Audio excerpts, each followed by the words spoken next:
አዎ እሱ የጠፋሽ መሰለኝ አባዬ እኔ ከዚህ በላይ አልችልም ወዝበል ስብራቷን አልቅሳ ተወጣ እሱንም ለከለከላት የተነሳው ቆይ ለምንድን ነው ቤት ለቃችሁ ማትወጡልኝ እንዳንቺ አይነት አረመኔና እንደሱ አይነት ማሰብ የማይችል ሰው ማየት ሰልስቶኛል አባዬ እኔ እኮ ቤቴ ነው ቤትህ ነው ኧረ ማን ሰጥቶ ቤቴ ነው ትላለህ ደግሞ አረ ተረጋጋ አባዬ ተረጋጋ አትበለኝ አሰማኝም እንዴ እሺ ቆይ ምን ላድርግ መጀመሪያ እቺ ሚስትህን ይዘልኝ ውጣ ሚስትህን በዚህ 15 ቀን ውስጥ ያልኩሽን ብር ካለመጣሽ እንደምትሞች ወቂ በዚህ ሁኔታ በእኔ ምክንያት ራሱ ሄድሽ ልክ አይደለም ካሌብ በአንተ ምክንያት ሳይሆን መሄድ ስላለብኝ ነው የምሄደው ካሌብን ከያዝነው አባት ለልጁ ብሎ ይከፍላል ወይም ደግሞ ትሁትን ማናት ደግሞ እሷ የቤቱ ሰራተኛ ናት ጅል ነሽ ለምን የፈለግከውን በል እኔ ግን ጥሩ ሀሳብ ነው የነገርኩህ ልጄ ወስነሽ ነው ግን እንዲህ በድንገት የምትሄጂው ወስኛለሁ አባዬ አላስገድድሽም ግን ቢያንስ ተዘጋጅተሽ አትሄጂ የምትፈልጊውን ገንዘብ ግን አስገባልሻለሁ ትሁት በስተመጨረሻም ከቤት ለመውጣት ወስናለች ምክንያቱም እኔ እንደዚህ ሁኜ በፍጹም ከዚህ ቤት መቀጠል አልፈልግም አባዬ እስካሁን እየጠበቁ አንተ ሰላም ደና እስከምትሆን ነበር አሁን ደግሞ ነገሮቹ በተሻለ መልኩ ጥሩ ላይ ነው ብዬ አስባለሁ ስለዚህ ከዚህ ቤት ከዚህ በላይ መጠበቅ አልፈልግም በማለት እንግዲህ ትሁት ከቤት ወጣለች ማለት ነው ግን ደግሞ ከቤት እንደወጣች ያገኛት ቃሌብ ነበረ እኔ እኮ ትሁት ይቅርታ ያደረግሽልኝ መስሎኝ ነበር ለካንቺ አኩርፈሽኛል ባጠፋሁት ነገር ይቅርታ ብዬሻለሁ አሁንም ምንም ነገሮቹን ሳናስተካክል በፍጹም መሄድ የለብሽም አባዬም ባንቺ ምክንያት በጣም ተቆጥቶኛል እንዲሁም ደግሞ አንተና ትሁት ቤቱን ለቃችሁ ውጡ እያለን ነው እባክሽን ትሁት አንቺ ከወጣሽ አባዬ ሰው አይሆንም ከኔ ጋርም ይቅርታ አያደርግልኝም ስለዚህ ወደ ቤት መመለስ አለብሽ በማለት እንግዲህ ወደ ቤት እንድትመለስ አድርጓል በእርግጠኝነት ትሁት አትሄድም ማለት ነው ወደ ቤት ትመለሳለች እንዲሁም ደግሞ ያው ቃሌብ ከዚህ በፊት እንግዲህ ከሰው ጋር አይውሽ እንደዚህ እንደፈለገች የምትወጣው ለምንድን ነው ብሎ የተናገረው ሽማግሌውን የተናገረው አሊያም ደግሞ ትሁትን የተናገራት ነገር እሷን ስለሚወዳት ስለሚያፈቅራት ከሌላ ሰው ጋር ስላያት ስለቀና ነው ለራሱ ማድረግ ስላሰበ ነው በባለፈው ፓርት ላይ እንግዲህ እንዳየነው ኤደን ለቃሌብ አሳስበው ነበረ ማለት ነው ለምንድን ነው የማታገበው አሁን ላይ ቲናን አግብቻለሁ በማለት የ80 እንትኑን አልቀደደችልኝም ወይንም ደግሞ ቀደይ ስላት እንቢ ያለች ነው የሚለውን ምክንያቱን ወደ ኋላ አስቀምጥና አንተ በመጀመሪያ የምትወዳትንና የምታፈቅራትን በጣም ጥሩ የሆነችውን እንዲሁም ደግሞ ቤተሰቦችን የምታከብር የሆነ ሴት በመጀመሪያ በልብህ ማግኘት አለብህ የግድ ወረቀት አይደለም አሊያም ደግሞ 80 ስላሰራቸው አይደለም ግን ደግሞ ይሄን ነገር ራስ ግን እንትን ብለህ መፈለግ አለብህ ልክ እንደ ትሁት የሆነ ሰው አክባሪ ቤተሰቦችን የምትወድ መሆን አለባት በማለት ነግረው ነበረ ማለት ነው ይሄን ነገር ከነገረችው በኋላ ስለ ኤደን እንግዲህ መልካምነትና ጥሩነት የተናገረው ነገር እጅግ በጣም እንግዲህ ትሁትን አስከፍቶታል ማለት ነው ምክንያቱም እንግዲህ ቃሌብ ስለ ኤደን የተናገረው ነገር ኤደን እጅግ በጣም መልካም ሴት ነች በጣም ጎበዝ ነች ስማርት ነች በዛ ላይ ደግሞ የተማረች ነች ፍቅር አያያዝም እንክብካቤ በጣም ትችልበታለች እና እሷን ለማግኘት እሱ የግድ መሳል አለበት ስለዚህ እድለ ቢስ ነው ዳኒ በማለት እንግዲህ ተናግሮ ነበር ይሄን ሲናገር ትሁት እጅግ በጣም ነው የከፋት እውነት ነው ለምትወዱት የምታፈቅሩት ሰው ከናንተ ውጪ ማለት ነው ሌላን ሰው ሲያደንቅ ማንንም የሚሰማው ስሜት ነው ማለት ነው እና ትሁት ደግሞ ይሄን ነገር በመወሰኗ እጅግ በጣም ነው ደስ ያለኝ ማለት ነው ምክንያቱም ጠንካራ ሴት ጀግና ሴት ማለት ነው የወደፊቷን ነው የምታስበው በነገራችን ላይ የለታዊያን ነገር የፍቅሯን ብቻ ሳይሆን የወደፊቱን ነገር ይሄ ሰው ወደፊት ራሱ ባገበው እንዴት ነው እኔን ይቀኛል ወይስ ያከብረኛል የሚለውን ነገር ታገናዝባለች የልጆች አባት ሊሆን ይችላል በታማኝነት አሊያም ደግሞ ባልሆኑ ቃላቶች እየተናገረ እኔን ውርድ ሊያረገኝ ይችላል የሚለውን ነገር የተማረች ሁሉን ነገር የምትችል ፍቅር አሰጣት የምታቅ ብሎ ስለሳላት ኤደንን ምክንያቱም ምናልባት ይህን ነገር ሁሉ ከኔ ጋር ላያገኝ ይችላል ስለዚህ ከጊዜ በኋላ መናናቅ የሚባል ነገር ይመጣል በማለት ራሷን እንግዲህ ግድብ አድርገዋለች። የምወደው የማፈቅረው ሰው እንግዲህ ቃሊብ አይደለም ሌላ ሰው ነው በማለት ሌላ ሰው ሰይማ ነበረ የተናገረችው ማለት ነው። እና ይሄን 2 ቀን 3 ቀን እንግዲህ በጣም ነበር የከፋት። ይህችን ቃል ስለተናገረ ቃሊብ እሷ በጣም ነበር የከፋት ማለት ነው። ከዚህ በፊትም እንግዲህ ሀብሉን ሲሰጣት ለምትወጁ ለምታፈቅሪው ሰው ስጪው፣ በስጦታ መልክ ስጪው ብሎ ቃሊብ ሰጥቷት ነበረ። ግን ይሄን ቃል ከተናገረ በኋላ መልሳ ለራሱ ለቃሊብ ሰጥተዋለች ማለት ነው። እና የምወደው የማፈቅረው ሰው አግብቷል። ስለዚህ አሁን ላይ ምንም አይሰራልኝም፣ ይሄን ነገር የሚያምረው ካንተ አንገት ላይ ነው በማለት እንግዲህ ለቃሊብ ለራሱ በተዘዋወሪ ለምትወደው ለምታፈቅረው ሰው መልሳ ሰጥተዋለች ማለት ነው። በነገራችን ላይ ቃሊብ ለምትወጂው ሰው ስጪው ነበር ያላት። ስለዚህ የምትወደው የምታፈቅረው እንግዲህ ቃሊብ ነው። ለቃሊብ መልሳለታለች። ግን ደግሞ በጣም ውስጧ እያዘነ ነበረ። እኔ እንደዚህ እየወደድኩት እያፈቀርኩት እንዴት እሱ ሌላ ነገር ያደንቃል? ሌላ ሴት ስለምንድን ነው እንደዚህ ሊያደንቅ የቻለው የሚለው ነገር እሷን በጣም ነው እንትን ያስቀናት ማለት ነው።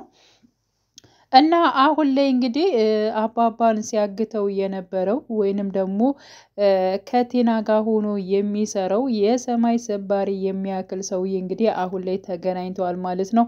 አባባንም አግኝተውት ነበረ። እንዲሁም አባባ የተናገረው ነገር አለ። በመርፌ ስነካህ እንደዚሁ ሳይህ የምተነፍስ ነበር የሚመስለኝ። ሲቀጥል ደግሞ አንተ በጨለማ እኔን አጠቅተኸኝ ነው እንጂ እንደዚሁ በብርሃን ብትመጣ እውነት ለመናገር በፍጹም ልታጠቃኝ አትችልም ነበር። ያ ማለት አትችለኝም ብሎታል ባጭሩ ማለት ነው። ያን ጊዜ ታፍነ በነበር ሰዓት ምንም ነገር አትናገርም ነበር። አሁን ደግሞ አፍ ለቆባል። እስኪ ዝም በል ዝም ብለህ በማለት ሽማግሌውን ሲናገረው ነበረ ማለት ነው። አባባ ምንም የፈራው ነገር የለም ማለት ነው። አሁን ለፖሊስ ሳልደውል እዚህ ተነስተ እንድትሄድ እፈልጋለሁኝ። ያን ሁሉ ነገር ሰርታችሁ አሁንም በነፃነት ትሽከረከራለህ በማለት መልሶለታል።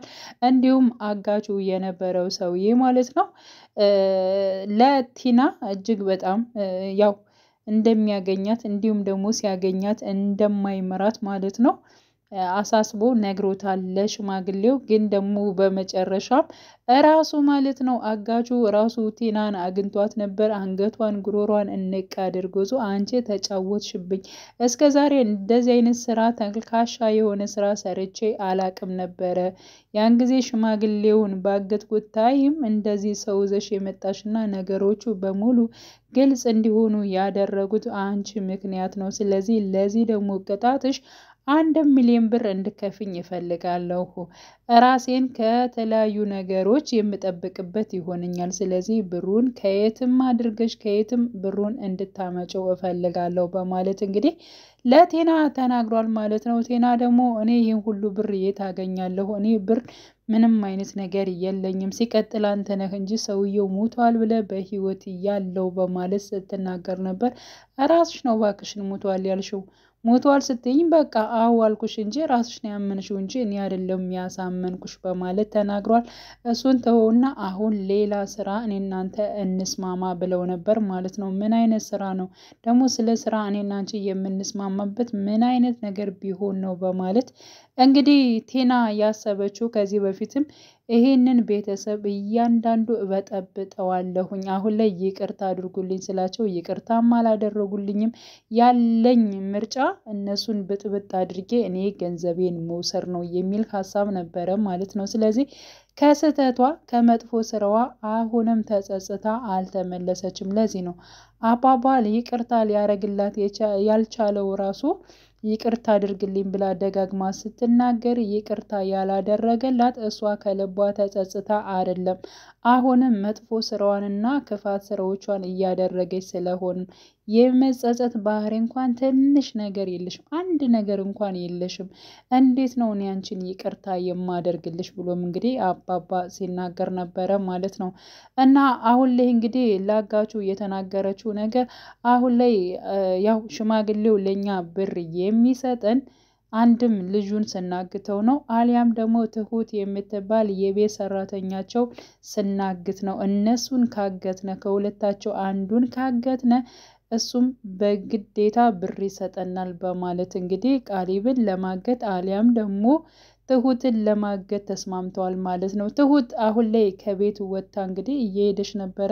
በዚህ አጋጣሚ ሊያገኟት ይችላሉ። ምናልባት እሷን ሊያግቷት፣ ግን ደግሞ እሷን ቢያግቷትና የሆነ ነገር ቢያደርጓት ምንም እሷ ወደ ቤተሰቦቿ ሆነ እንጂ እንደዚህ አይነት ስቃይ እየደረሰባት ነው ብሎ ማንም የሚያስብ ነገር የለም ማለት ነው። ሲቀጥል እንግዲህ ዳኒ ከሽማግሌው ጋር በባለፈው ተንበርኮ ይቅርታ አድርግልኝ አባዬ፣ እኔ በጣም በደለኛና ኃጢአተኛ ነኝ፣ በድዬሃለሁ። አንተ መልካምና እንዲሁም ደግሞ ደግ አባት ነህ፣ ከብዙ ስህተቶች እንድመለስ የረዳኸኝ አባት ነህ። ለአንተ ይህ አይገባህም። እኔ በጣም ጥፋት አጥፍቻለሁ፣ እባክህን አባዬ ይቅርታ አድርግልኝ በማለት ከዚህ በኋላ እዚህ ቤት የመቀመጥበት ምንም አይነት ነገር የለኝም፣ በብዙ ነገር አስከፍቻለሁ፣ በድፍረት ዓይንህን እያየው መቀመጥ አልችልም በማለት እንግዲህ ዳኒ ያው ከነ ቃሊብ ቤት ወጥቶ ነበረ። ግን ደግሞ ሽማግሌው ያው ዳኒን ጠርቶ መልሶታል ማለት ነው። ለኔ በጣም ብዙ ነገሮችን ታስፈልገኛለህ፣ በስራ ጉዳይ ይፈልጋለሁ ዳኒ፣ አንተ መልካም ልጅ ነህ፣ ምክንያቱም የሰራውን ነገር ተጸጽተህ ይቅርታ ጠይቀሃል። እኔም ደግሞ እንደዚያ ለማለት ፈልጌ አይደለም፣ እስከ ዛሬ የተደረገልብኝን ለመርሳት በጣም እየሞከርኩ ነበረ፣ ግን እሷንሽ ነገር ቆስቁሳ እንዲሁም ደግሞ ኤደን ባለችበት ሰዓት እንደዚያ መናገር የለብኝም ነበር።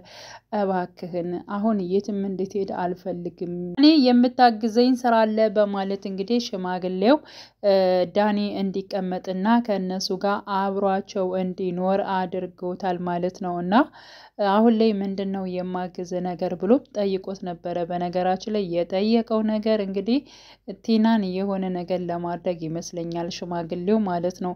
ቲናና እንዲሁም ደግሞ ቃሊብ ከዚህ ቤት እንዲወጡ ጠይቋቸው ነበር። ምክንያቱም አሁን ላይ ትሁትን አስቀይሞ ከቤት ስላስወጣት ቃሊብ አሁን ላይ አባባ እጅግ በጣም በሁለታቸው ተናዷል እና ሁለታቸውም ከቤቴ ውጡልኝ፣ አንተ ሚስትህን ይዘህ ውጣልኝ ቃሊብ፣ አንተ ነገሮችን በሙሉ ማስተዋልና ነገሮችን ማሰብ እንደው በፍጹም አትችልም፣ ሁልጊዜ ነገር እንዳበላሸው ነው በማለት እንግዲህ ሲናገረው ነበር ማለት ነው።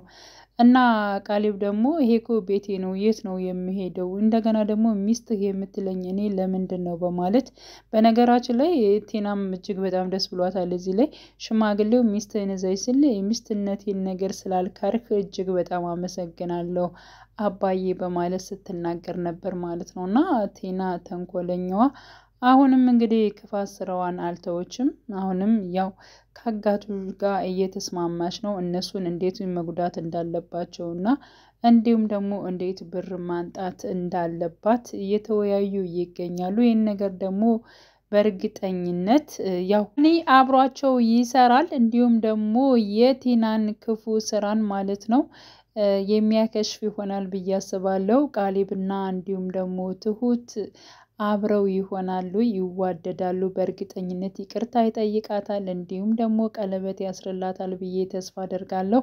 ሽማግሌውም እጅግ በጣም ነው የሚደሰተው። በነገራችን ላይ ቃሊብ ትሁትን ቢያገባት እጅግ በጣም ደስ ይላል። በብዙ ነገሮችን ትሁት ለነሱ መልካም ነገር አድርጋለች ማለት ነው። ደግሞ አንድ ቀን ይሳካል። ውድ የቻናሌ ተከታታዮቼ ቤተሰቦቼ በያላችሁበት ሰላማቸው ይብዛልኝ። ለቤቴ አዲስ የሆናችሁ የደውል ምልክቱን በመጫን ቤተሰብ ይሁኑ። ነባር ቤተሰቦችም ስለምታበረታቱኝ እጅግ በጣም አመሰግናለሁ። መልካም ጊዜ ተመኘውላችሁ።